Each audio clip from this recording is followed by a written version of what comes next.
Salut à tous, on se retrouve pour une vidéo spéciale Mercato concernant le poste d'ailier au FC Barcelone.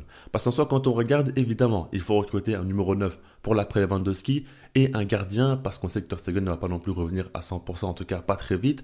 Et ça, c'est les deux grandes priorités. Après, quand tu regardes aussi, il faut recruter des latéraux parce que ceux qui sont sur le banc, en tout cas les remplaçants, sont d'un niveau bien inférieur à ceux qui sont titulaires. Et c'est un problème. Quelquefois, on pourrait penser aussi à la profondeur de banc, mais par rapport au poste d'ailier. Quand on regarde en soi, le Barça a selon moi la meilleure attaque d'Europe pour l'instant cette saison. Avec Robert Lewandowski qui marque énormément de buts, Lamine Yamal qui est un phénomène et Rafinha qui est très décisif mais qui apporte aussi beaucoup dans le jeu. Maintenant quand tu regardes sur le banc, on a par exemple Ansu Fati qui s'est d'ailleurs à nouveau blessé. Ça fait des années et des années qu'il n'arrive plus à retrouver son niveau de forme physique. Mais quand on regarde, il y a aussi Ferran Torres d'ailleurs qui va revenir de blessure et lui... Bon, c'est un joueur qui n'a pas vraiment le niveau du Barça, ça je pense qu'on est tous d'accord pour le dire. Et donc par rapport à ces choses-là, il te faut quand même un renfort en plus. Parce qu'on sait aussi que Lamine Yamal est hyper important pour le club et lorsqu'il ne joue pas, c'est très difficile. C'est simple, hein. Cette saison, le Barça a perdu 2 matchs en Liga et c'est 2 matchs où Lamine Yamal n'a pas pu jouer.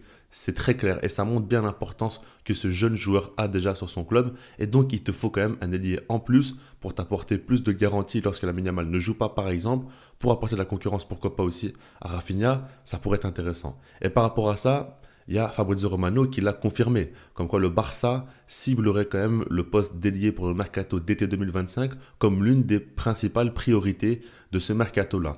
Et ça, pour moi, c'est une bonne nouvelle, c'est vraiment un axe d'amélioration important. Ce que j'aimerais dire, c'est que Hansi Flick porte beaucoup d'importance à son attaque. Et je pense que si l'attaque est étoffée, le jeu d'Hansi Flick aussi sera meilleur. Parce qu'il est du genre à miser énormément sur l'attaque et si jamais elle est prolifique, la défense aussi sera meilleure parce qu'elle va moins subir.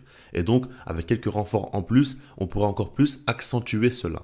J'ai choisi de parler de 5 noms, ces 5 joueurs qui sont liés au Barça et à chaque fois je donnerai mon avis. Est-ce que je suis pour ou contre? Et je vous donne aussi l'opportunité de donner votre avis dans les commentaires en donnant votre joueur favori pour le poste d'ailier. Après ça dépend un petit peu de ce que vous voulez. Est-ce que vous voulez juste un super sub? Est-ce que vous voulez un joueur qui va concurrencer, etc.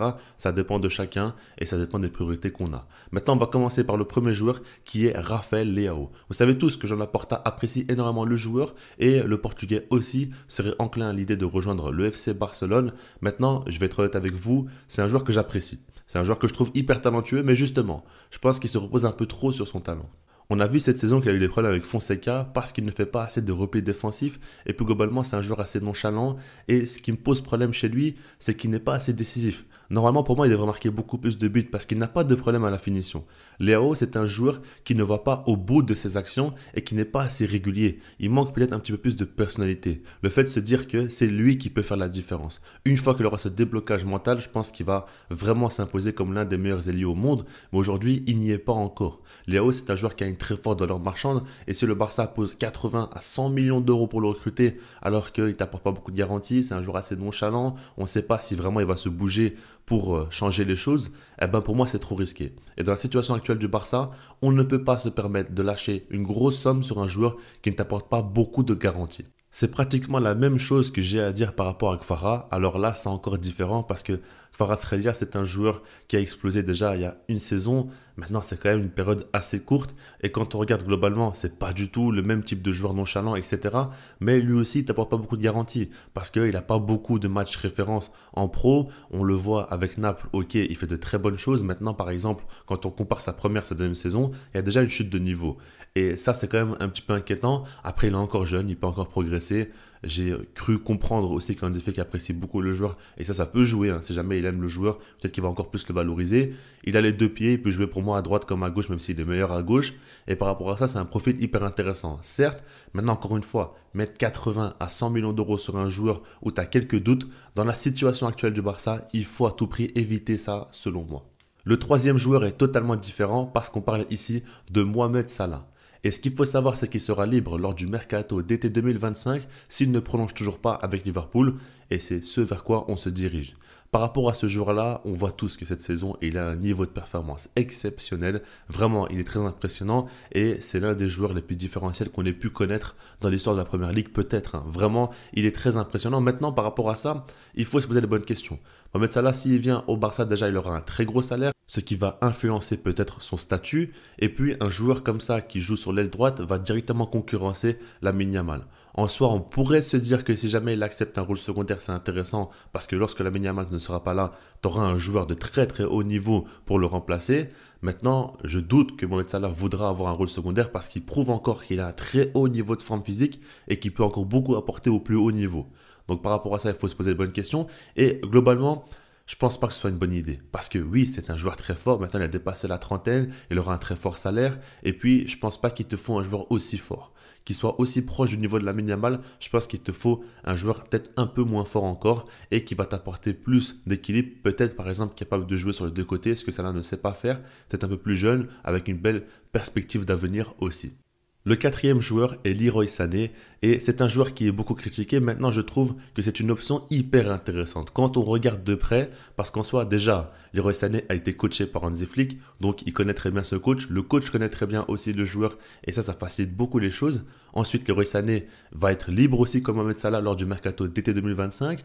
Ensuite, il peut jouer sur l'aile droite comme sur l'aile gauche. Il a aujourd'hui 28 ans, son prime est peut-être passé. Et ça fait que lorsqu'il va arriver, ça paraîtra logique pour tout le monde qu'il sera sur le banc, au départ en tout cas. Et après, bon, si jamais il est très performant, pourquoi pas monter plus haut. Mais dans un premier temps, ça va être comme ça.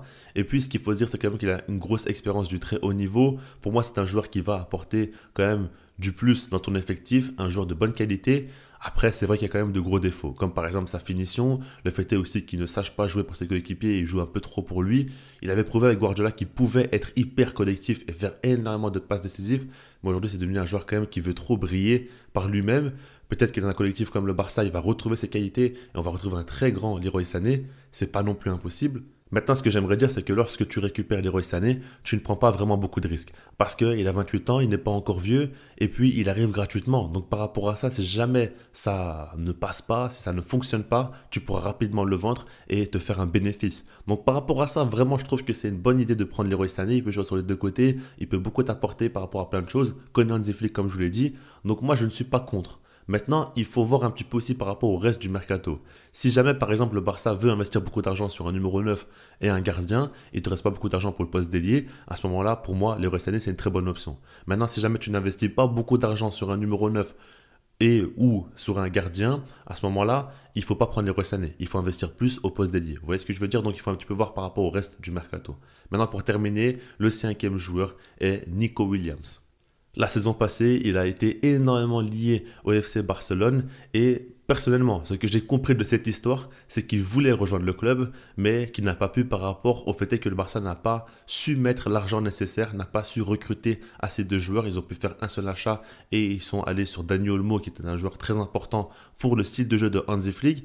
Et donc, c'est vraiment comme ça que je vois la chose. Parce que lorsqu'il fait des interviews, à chaque fois, il explique qu'il a dû faire un choix, mais jamais il dit par exemple que son souhait est de rester à Bilbao parce qu'il se voit encore longtemps à Bilbao ou en tout cas que c'est vraiment son idée de carrière de jouer dans son club de cœur. Non, à chaque fois, il dit qu'il a dû faire un choix et que voilà, ça a dû se faire comme ça, mais on sent un petit peu de dépit ou on sent que voilà, il ne veut pas non plus tout nous dire.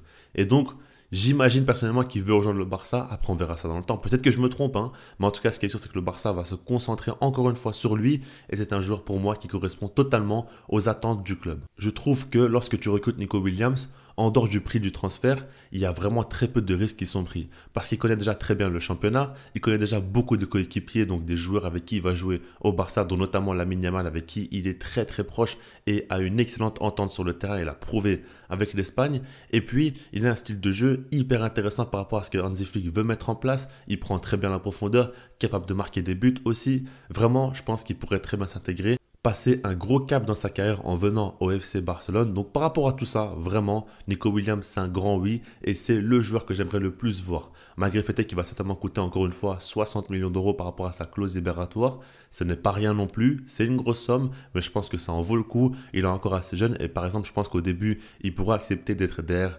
Rafinha parce qu'aujourd'hui, il a un niveau fou et qu'avec le temps, il va peut-être prendre sa place. Maintenant, c'est vrai que peut-être que le joueur sera moins motivé parce que Rafinha aujourd'hui s'est vraiment imposé dans l'équipe et est un joueur important. Est-ce qu'il va accepter de rester, on va dire, dans un rôle secondaire pendant quelques années? Ça, je ne sais pas. Mais en tout cas, vraiment, si le Barça peut le faire, c'est une excellente nouvelle pour renforcer considérablement l'effectif. Dites-moi vous ce que vous en pensez par rapport à tout ça, par rapport à Nico Williams, est-ce que c'est le bon choix ou non? Est-ce que vous voulez encore un autre joueur qui n'est pas dans la liste?